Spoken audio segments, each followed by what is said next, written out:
ज्या गरीब व्यक्तीला कर्जमाफीची गरज आहे त्या गरीब माणसाची कर्जमाफी केली पाहिजे, त्या शेतकऱ्याची कर्जमाफी केली पाहिजे।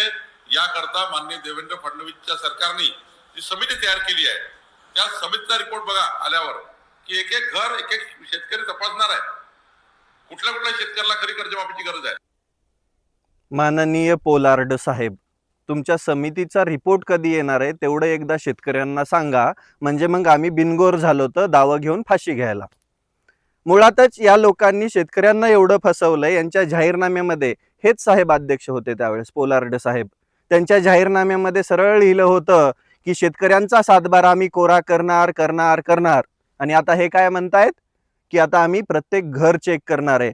पोलार्ड साहेब, सगळ्यात आधी तुमच्या घरापासून सुरुवात करा। तुमच्या घरामध्ये किती काळा पैसा ठेवलाय, त्यानंतर महाराष्ट्रातल्या सगळ्या मंत्र्यांचे आमदारांची घरं चेक करा, त्याच्यामध्ये किती काळा पैसा ठेवलाय, आणि त्याच्यानंतर शेतकऱ्यांची घरं चेक करा, शेतकऱ्यांच्या घरामध्ये खायला धान्य आहे का? काळा पैसा तर नाही भेटणार ना शेतकऱ्यांच्या घरामध्ये। ह्या पोलार्ड साहेबांना खरंच काही माहित नाहीये। म्हणजे हे ह्यांचं रोज एकच काम आहे की शेतकऱ्यांची दिशाभूल करायची, इथल्या सामान्य जनतेची दिशाभूल करायची आणि आपला कारभार मस्त चालवायचा। यांच्या स्वतःची घरं भरली की ह्यांचं सगळं भागलंय।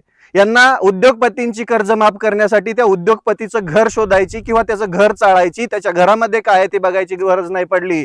पण शेतकऱ्याची कर्जमाफी आली की शेतकऱ्यांच्या घराची चाळणी यांना करायची आणि ज्या शेतकऱ्याला गरज आहे त्याला कर्जमाफी द्यायची आहे। कधी होणार? तुम्ही 5 वर्षात तर तुमचे होऊ शकत नाही। इथून मागं हजारो समित्या तुमच्या सरकारने बनवल्यात प्रत्येक प्रॉब्लेम वरती, पण एकाही समितीने ना अहवाल दिला ना त्याच्यावरती काम केले गेले। माननीय पोलार्ड साहेब, एकदा आमच्या शेतामध्ये राबून बघा, किती कष्ट आहे बघा, आणि त्याच्यानंतर ठरवा शेतकऱ्यांना खरंच कर्जमाफीची गरज आहे का की शेतकरी अशीच तुमच्याकडे कर्जमाफी मागतोय।